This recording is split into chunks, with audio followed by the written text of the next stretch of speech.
அண்ணா ஒரு டீ.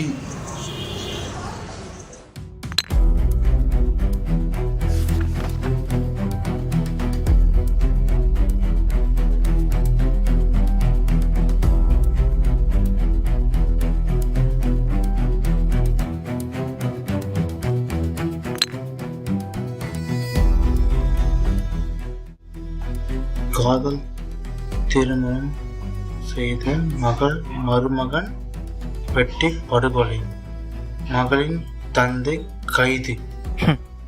இப்போ தெரியும் இந்த கீழ் ஜாதி நாய்ங்க நம்ம மேல் ஜாதி நாங்கள் லவ் பண்ணான்னு சொல்லிட்டு.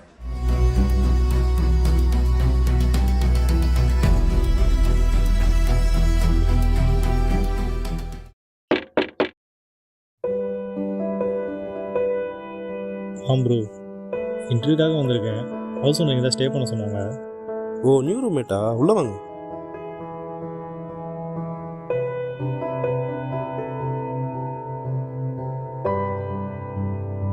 உங்கள் நேம் ப்ரோ? வேலு ப்ரோ. என் பேர் செந்தில், இவர் சுரேஷ், அப்புறம் இன்னொருத்தர் இருக்காரு பேர் பாலா, வெளியே போயிருக்காரு. அப்புறம் ப்ரோ, எந்த ஊர்? அப்பா அம்மாலாம் என்ன பண்ணுறாங்க? எனக்கு சொந்த ஊர் புதுச்சேரி ப்ரோ. அப்பா அம்மாலாம் எனக்கு யாருமே இல்லை. 7 வயசு இருக்கும்போது பெரியப்பா பெரியம்மா தூரம் தாங்க முடியாமல் ஹாஸ்டலுக்கு கொண்டு போய் விட்டுட்டாங்க. அவங்க தான் நம்ம படிச்சிருந்தேன். அப்புறம் படிப்பு முடிஞ்சதுக்கப்புறம் ஃப்ரெண்டு இங்கே சொல்லி நாங்கள் ஐடிஎம்மில் இன்டர்வியூ இருக்குன்னு சொல்லியிருந்தான். அதுதான் ப்ரோ இங்கே வந்தேன். ஓ, புரியுது ப்ரோ. நான் வந்து திண்டிவனம், பாலா வந்து திருநெல்வேலி, சுரேஷ் பக்கத்தில் தான் பனங்குடி. சரி ப்ரோ. சரி ப்ரோ, எந்த ஹெல்ப் வேணாலும் கேளுங்க. நம்ம எல்லாருமே ஃப்ரெண்ட்ஸ் தான் இதுக்கப்புறம். இன்டர்வியூ டைம் ஆயிடுச்சு. பாத்ரூம் எங்கே இருக்குது? பாத்ரூம் வெளியே இருக்குது. கொஞ்சம் அப்படி இப்படி தான் இருக்கும். பேச்சுலர் ரூமு உங்களுக்கே தெரியும்ல. சரி ப்ரோ. ஓகே, ஆஃபீஸ் வேறு டைம் ஆயிடுச்சு. டைம்ண்ணா? ஐயோ, 9:30. ஓகே, எல்லாம் பக்காவாக இருக்குது. இன்றைக்காவது அந்த ஹெச்ஆரை மடக்கிறோம். சரி சுரேஷே, வரேன். சரி, அப்பமா கூப்பிட்றேன், ஃபோனை வை. என்ன அவன் டாக்குமெண்ட்ஸ் வெளியே வச்சுட்டு குளிக்க போய்க்கிறான்?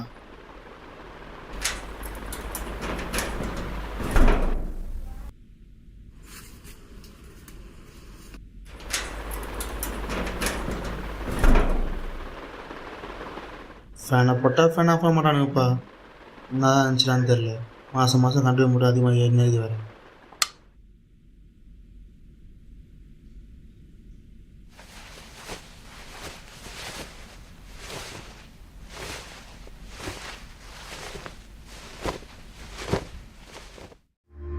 என்னது இது? சுரேஷ் சொல்லி நான் புதுசாக ரூம் வைப்பேன் வேணான்னு சொல்லிட்டு அவன் தான் இருக்குமோ?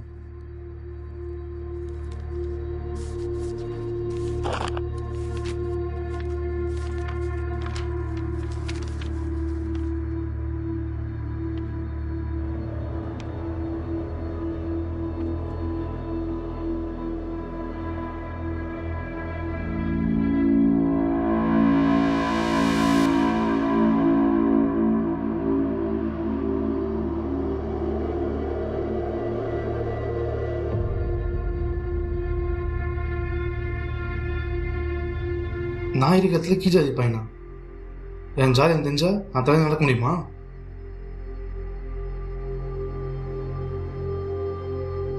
ஹலோ, ஆல்ரெடி 3 பேர் ரூமில் 4 பேர் ரூம் கொடுத்தீங்க. தம்பி, இது என்னோட வீடு. நான் யாருக்கு வேணா ரூம் கொடுப்பேன், எத்தனை பேர் தங்க வைப்பேன். உன்னை என்ன பிரச்சனை இதில்? அது இல்லை, நான் ஆல்ரெடி 3 பேர் ரூம் இடம் பார்த்தேன்னா 4வது ஆள் எப்படின்னா? தம்பி, உனக்கு முன்னாடி 5 பேர் இந்த ரூமில் இருந்தாங்க. நீ ஒரு ஆள் தான் அது சரியில்லை இது சரியில்லை லொட்டு லொசுன்னு சொல்லிட்டு இருக்கிற. முடிஞ்சா இரு, இல்லைனா இந்த மாதம் ரெண்டை கொடுத்துட்டு கிளம்பு. வெய் ஃபோனை. இந்த ஹவுஸ் உனக்கு யாரு கீழே யாரு மேலே ஒன்றும் தெரில. அந்த அளவுக்கு முட்டாளாகிறாங்க.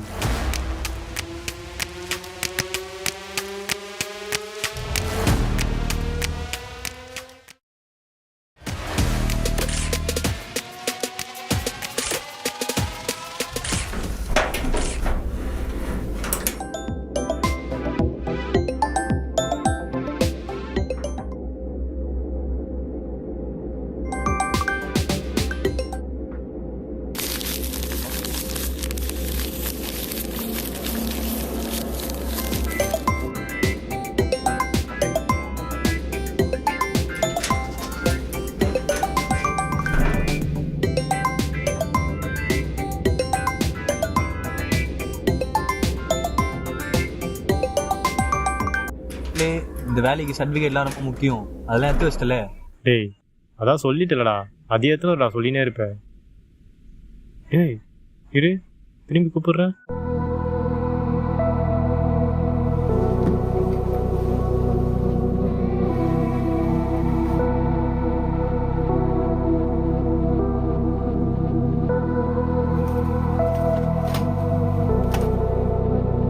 டாக்குமெண்ட் எங்கே தானே வச்சேன், எங்கே போச்சு?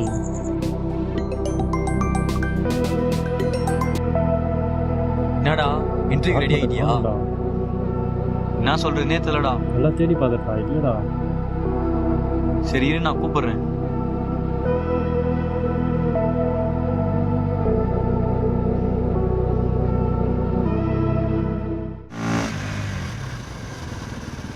என்னம்மாக்கா புது பைக்கலாம்?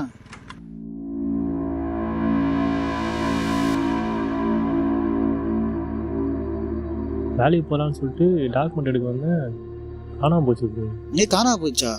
கடை போஸ்டில் பார்த்தேன் நம்மக்கா, டாக்குமெண்ட் வந்து பேக்காக தானே இருந்துச்சு. குளிச்சுட்டு வந்து பார்த்தேன் டாக்குமெண்ட்டை காணோம். கீழே நின்று என்ன பேசிகிட்டு இருக்கானுங்க? அதெல்லாம் விடு, பைக்கை வாங்கினா திருநியா? அதுவா ப்ரோ, ஹாஸ்டல் படிக்கும்போது பார்ட் டைமாக ஒர்க் பண்ணியிருந்தேன் ப்ரோ. அப்போ 40,000 சேர்த்து வச்சுருந்தேன், அதில் தான். சரிம்மாக்கா, இப்போ அடுத்தது என்ன பண்ணலாம் ஐடியா இருக்குது? சுகி தான் ப்ரோ. என்னது சுகி வட்ட போறியா? எல்லாம் கேவலமாக நிற்பாங்களே. கேவலமாக பேசுகிறவங்க பேசிட்டு தான் இருப்பாங்க, குறை சொல்கிறவங்க சொல்லிட்டு தான் இருப்பாங்க. அவங்களெல்லாம் பார்த்து பயந்துட்டு இருந்தா நம்மளால நிம்மதியாக வாழ முடியாது ப்ரோ. எனக்கு என்ன தோணுதோ அதை நான் பண்ணுறேன், சந்தோஷமாகவும் இருக்குது, நிம்மதியாகவும் இருக்குது, அவ்வளோதான். டேய், இது ஒரு விஷயமா பேசுங்கண்ணா. போங்கடா இது உள்ள. பாலா என்னல? ஒரு நிமிஷம் இரு. சீக்கிரம் சொல்லல. வேலை டாக்குமெண்ட்ஸ்க்கான விஷயம் நம்ம 2 ரூம் தான் இருந்தோம். அப்புறம் நான் கடைக்கு போயிட்டேன். இப்போ நீ மட்டும் தானே இருந்த? நான் தான் அவன் டாக்குமெண்ட் கீச்சு போட்டேன். இப்போ என்ன? ஏமாக்கா அப்படி பண்ண? ரொம்ப மோசம்டா. ஏலே, மோசம் ஒன்று தெரியுமா உனக்கு? எல்லாரும் எல்லாத்துக்கும் செம்ம இருக்க ஆரம்பித்தா அப்போது நம்ம இருக்கிற மரியாதையும் கௌரவம் போயிடும். அதுதான் மோசம். என்னம்மாக்கா லூஸ் பண்ணி பேசுனீங்க? ஏலே, கீழே சொன்னவன் அவன். அதுக்கு என்னம்மாக்கா அப்போ? அவன் நம்ம கூட தங்கது நம்ம ஜாயம் தெரிஞ்சா அவ்வளோதான். என்ன ஆகும்? நம்மளை ரொம்ப கேவலமாக நிற்பாங்களே. ஃபஸ்ட்டு நம்ம ரூமில் தான் அவன் கிளம்ப வைக்கணும். நீ எதுவும் பேசாது, என் கூடவா நான் பார்த்துக்கிறேன்.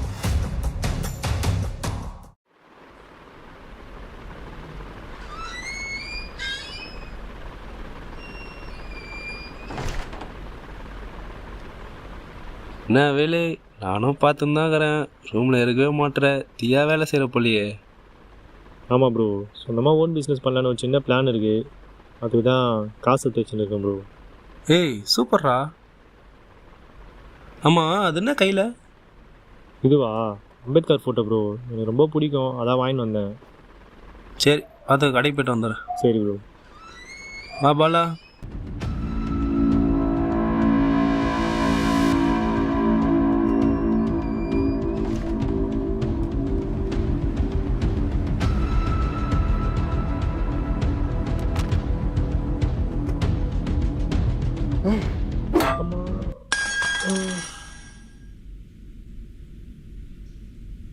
ஏலே, உனக்கு அவ்வளோதான். உனக்கு காலையில் புழுங்க ரூம் விட்டு வெளியே போகிற, புரியுதா? நான் எதுக்கு ப்ரோ ரூம் விட்டு வெளியே போனோம்? நான் என்ன தப்பு பண்ணேன்? இந்த பாரு, ஒழுங்காக அந்த ரூம் விட்டு வெளியே போயிடு. இந்த மயிறு பிரச்சனை பேசினாதுங்க.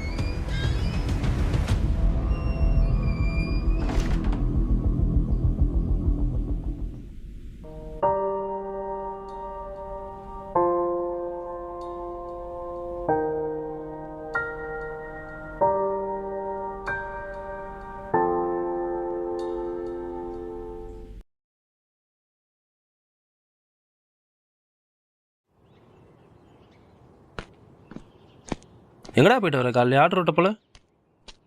பைக் யாரோ திருட்டாங்களா? நான் ஹவுஸ் ஓனரை போய் பார்த்தேன், ஸ்டேஷனில் கம்ப்ளைண்ட் கொடுனாரு. சரின்னு சொல்லிட்டு ஸ்டேஷனில் கம்ப்ளைண்ட் கொடுத்துட்டு வரேன்டா. என்னடா சொல்கிறேன்? நேற்று நைட்டு 1 மணி கூட பாத்ரூம் போகும்போது பார்த்தடா. ஒரு நிமிஷம்டா.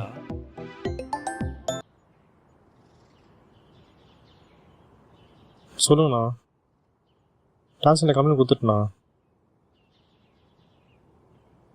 சரிண்ணா, அது வரண்ணா. ஹவுஸ் ஓனர் தானே கால் பண்ணாரு, நான் போய் ஹவுஸ் ஓனர் போய் பார்த்துட்டு வரேன். ம்.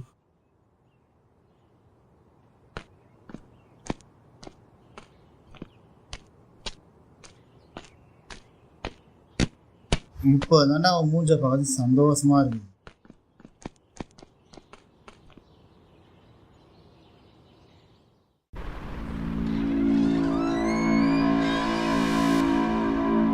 ஏய் பாலா, நீ சொன்ன மாதிரி நான் நாய் வண்டி வித்துட்டேன்.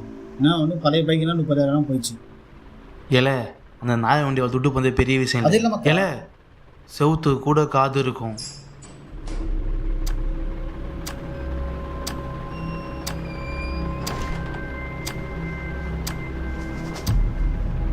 என்ன இப்படி பார்க்குறீங்க? நீங்கள் பேசுறதெல்லாம் எனக்கு எதுவுமே கேட்கல. நம்ம கூட இருக்க பையன் பைக்கை திடீர்னு வந்து நிற்கிறீங்களேடா, துரோகிங்களா? எதுவுமே தெரியாம பேசாத. அவன் கூட கொஞ்சம் ஆளே கிடையாதுடா. அவன் கீழ் ஜாதி பையன்டா. என்னடா ஜாதி கூதின்னு வேறு ஏதாவது அசிமா திட்ட போகிறேன்டா. வேலு போலீஸ் ஸ்டேஷனில் கம்ப்ளைண்ட் கொடுக்க போயிருக்கான். போலீஸ் வந்துச்சு, 2 பேரும் ஆச்சு தர நாய் இழுத்துட்டு போகிற மாதிரி இழுத்துட்டு போயிடும். ஜெலே என் ஜாதி கொஸ்டின் வேலு போது பெருமலே. ஆமாண்டா. ஐயோ 2024 இந்த மாதிரி தற்கூறிங்களா இருக்கீங்களே. டேய் ஒழுங்காக கேஷை கொடுத்துட்டு வந்து பைக்கை வாங்கிட்டு வந்து வச்சுடு, அதுதான் நம்ம எல்லாருக்கும் நல்லது. ஹலோ அப்பா வர வீட்டில் மயக்கம் போட்டு விழுந்துட்டாருண்ணா. என்னடாச்சு? ஹாஸ்பிட்டலுக்கு கொண்டு போனா டாக்டர் வேற ஹார்ட்ல ப்ராப்ளம் சொல்றாங்கண்ணா. எங்களுக்கு என்ன பண்றதுன்னே தெரியல. அம்மா அழுதுட்டே இருக்குண்ணா. நீ கொஞ்சம் சீக்கிரம் வாண்ணா ப்ளீஸ்ண்ணா. டாக்டர் வேற ஆஸ்பிரேஷனுக்கு 2 லட்சம் ஆகும்னு சொல்றாங்கண்ணா. எங்களுக்கு என்ன பண்றதுன்னே தெரியலண்ணா. நீ வாண்ணா ப்ளீஸ். அப்பாவுக்கு ஒன்றும் ஆகாதுடா, அமௌண்ட் ரெடி பண்ணுறேன். அம்மா கூட இரு நீ.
என்னடா ஆச்சு? ஒரு மாதிரியா இருக்கீங்க. என்ன பாலா ஆச்சு? சொன்னா மட்டும் மைதா குடிக்கிற போற. என்னடா பண்ண? டேய் செந்திலே, நீனா சொல்லி தொலையண்டா. பாலா அப்பா காட்டில் ப்ராப்ளம் உண்டா. டாக்டர் இன்னைக்குள்ளே ஆப்ரேஷன் பண்ணணும்னு சொல்லிட்டாங்க. ஆப்ரேஷனுக்கு வேறு 1.5 லட்சம் ஆகும். அவனும் யாரையாட்டையும் கேட்டு பார்த்துட்டான், கிடைக்கல. சுரேஷும் அவங்களுக்கு தெரிஞ்சவங்களாம் ஃபோன் அடித்து கேட்டு பார்த்தான், எதுவுமே கிடைக்கல. நானும் என்னால் முடிஞ்ச அளவுக்கு ட்ரை பண்ணேன், எதுவும் பண்ண முடியல. என்னால் முடிஞ்சால் ஏதாவது ஹெல்ப் பண்ணுறா.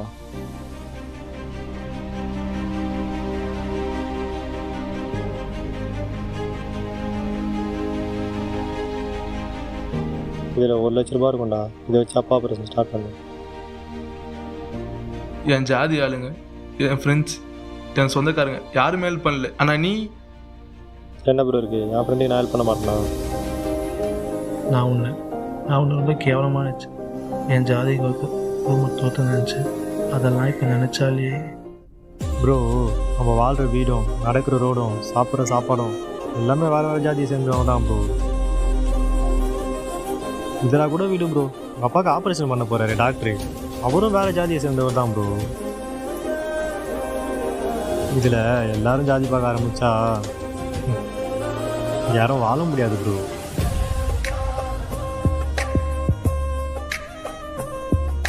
ஜாதி கண்டுபிடிக்கப்பட்டது தொழில்களை பிரிக்கத்தான், மனிதர்களை பிரிப்பதற்கு அல்ல.